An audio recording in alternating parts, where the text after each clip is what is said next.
So you're coming to Stockholm and you want to party. Well, in that case, you came to the right video because we're going to talk all about some of the best clubs and best places for nightlife in this beautiful Swedish capital. But before we go any further, I want to say that this is going to talk a little bit more about clubs and if you want to go out dancing and doing those late night activities, not as much bars, more of the club scene. We'll talk a little bit about some bars that are popular as well, but mostly this is about clubs and clubbing in general in Stockholm. With that being said, let's jump right into this video so you guys know where to have a good time when you're here in this city.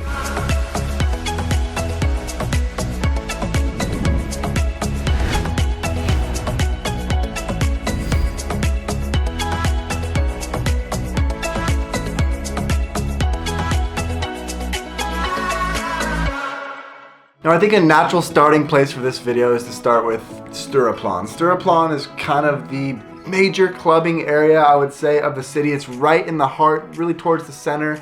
If you take Östermalm, it's more of a wealthy area. It's like right in the heart of that. And Stirrupland is known for being very posh, very upscale. So if that's not your typical crowd, Stirrupland may not be the place for you. It can be a little bit expensive. They do want you to dress a little bit nicer when you're going out to the Stirrupland clubs. But that is what I think of when I think of clubbing in Stockholm. Those are the first clubs that I went to with my Swedish friends when I first came to Stockholm. And they are a very, very good time.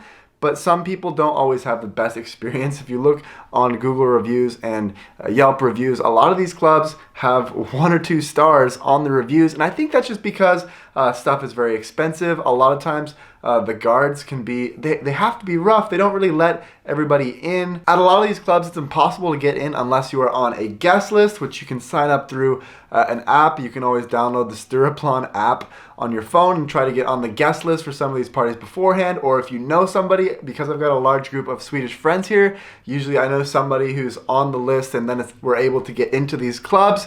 But it's not always super easy. Like one time I went out on a Wednesday night with just one other person and we didn't really have the plan of going to the clubs, but we ended up at the clubs anyway. And because we hadn't gotten on any of the lists beforehand, it wasn't easy. Eventually we found a club that would let us in. But even on a Wednesday night, we needed to be on the guest list to go to some of the primary places in that Stirrupland area. And again, there can be long lines and long waits to get in. And you do want to dress nice, especially if you're going out in this part of town. Typical entry to get in at some of these clubs, now depending on the guest list and the situation, sometimes you'll get in for free if you're on the list, but sometimes they will make you pay, and this could be like 200 crowns, so like 20 bucks.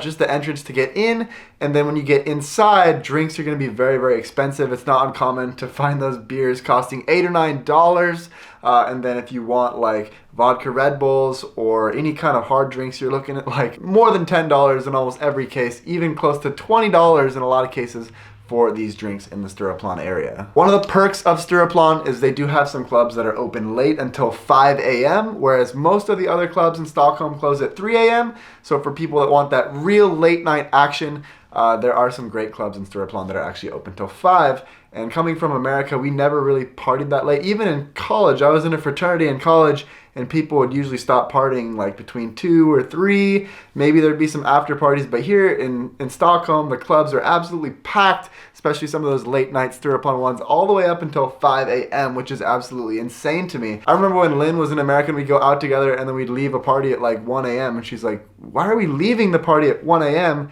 Usually this is like when we go to the clubs in Stockholm. And I was like, what the heck? Are you too cool for the parties in America? What do you mean you go to the clubs at 1 a.m.? And I never really understood it, but because I think the alcohol is so expensive when you go out here in Stockholm, a lot of Swedes, they will do the drinking and the pre-partying, and that'll be kind of the main function before they go out. Because if you go to the club sober, you're gonna end up spending way more money than you actually have to. So that is a pro tip. If you want to party and you want to go out in Stockholm, have some pre-drinks or have some pre-party plans before you go out and blow a bunch of money at some of the more expensive clubs. The main party nights in Sweden are Fridays and Saturdays. I would say that Saturdays is much bigger than Fridays, whereas in America, I think Fridays and Saturdays might be on the same level a little bit. I definitely see a lot more people in Sweden going out on Saturdays than Fridays. And then also in Sweden, they call Wednesdays Little Saturdays. So Wednesday is like the midweek. It's kind of known as a weekday party night. I mean, it's still less than Fridays and Saturdays, but if there was one night of the week that the clubs are going to be open and there's going to be some people going, it's going to be on Wednesday nights. Whereas in America, I would say Thursday is probably a bigger party night than Wednesdays. In college, we would say Thirsty Thursdays.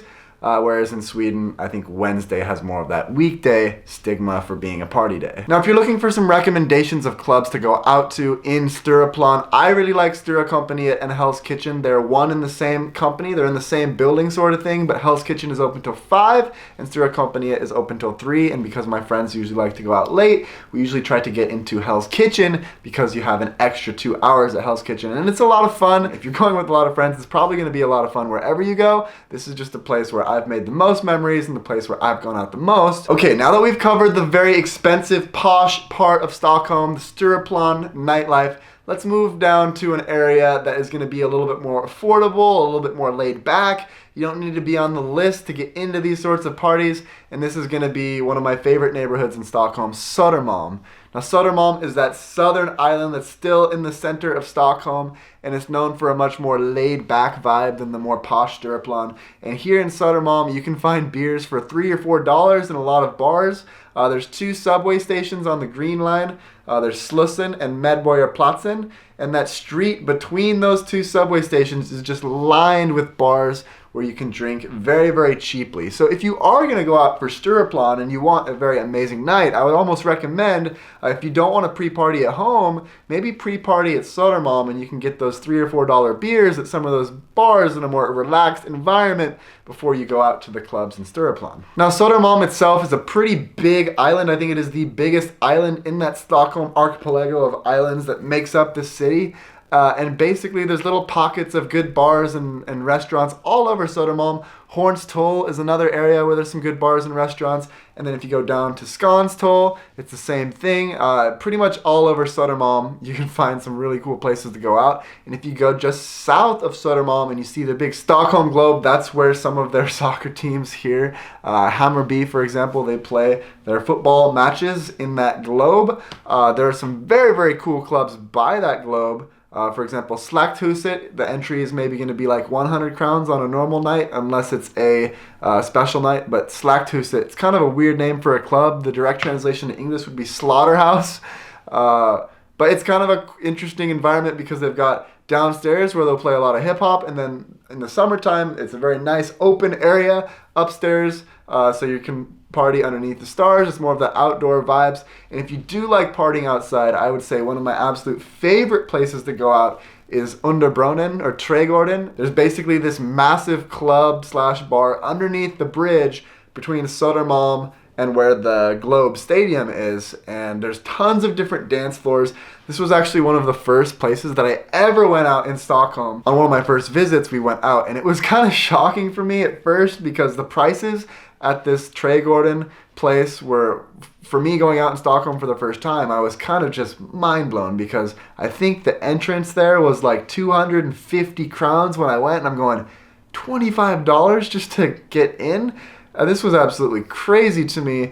And then when you get in, the drinks aren't exactly cheap either. But with that being said, if you're not afraid to spend money and have a good time, I think that that place is really, really cool, especially in the summertime. Just be warned that it's definitely not cheap. So in my mind, if you want to go out in Stockholm, Södermalm and Stirrupland are 2 of the best areas to do it, and that's pretty much what we've talked about so far. But just to round it out, there are little pockets and little places outside of those 2 areas that are still cool. For example, Kungsholmen. Kungsholmen is a part of Stockholm that's generally a little bit more laid back. Some people would compare it to New York's Upper East Side. It's more of a mellow vibe. But they do have some bars that are kind of fun if you just want more of a relaxing bar, but you can still go out and dance and those sorts of things. Lemon Bar would be an example of that. And then also Gamla Stan, the Old Town. That is a touristy area in general, but they do have some cool bars. They have a Viking bar there where they brew like mead and special drinks and stuff. It's kind of a touristy bar, but it can be a little bit of a fun experience.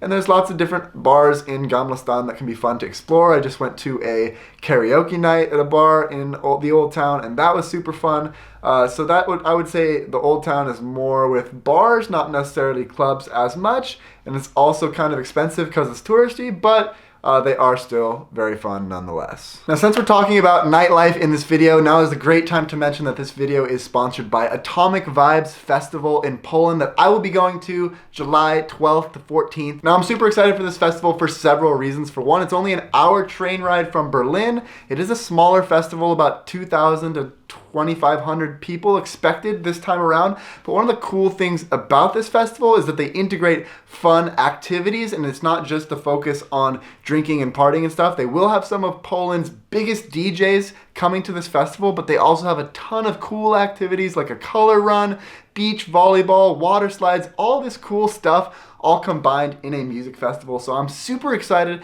to go experience that. In addition, Poland is an extremely budget-friendly destination. For example, as I was talking about beer being extremely expensive in Sweden, and you can pay like $6, $7, $8 for a beer, they actually say the average price is 5.75 euros for a beer in Sweden. The cost of a beer in Poland is only 1.5 euros on average. So it's cheaper accommodations, cheaper all these things. So if you want a really cool experience and you don't want to just break the bank on your budget, I would definitely recommend coming down and checking out this festival. I'm super excited to be there. I'm bringing a bunch of my friends, and maybe I'll see you guys there as well. If you guys want to know some more about this festival, I'll put some links down in the description so you can check them out on Instagram. You can also DM one of the founders of this festival. I'll put his Instagram down below if you want a group discount or something like that. They are very, very accommodating and very, very fun people to work with. All right, guys, so that concludes my nightlife review of Stockholm. I hope you guys found some good information in this video. If you are looking to go out and experience this nightlife in general, I would say Stockholm is an extremely expensive city to go out in.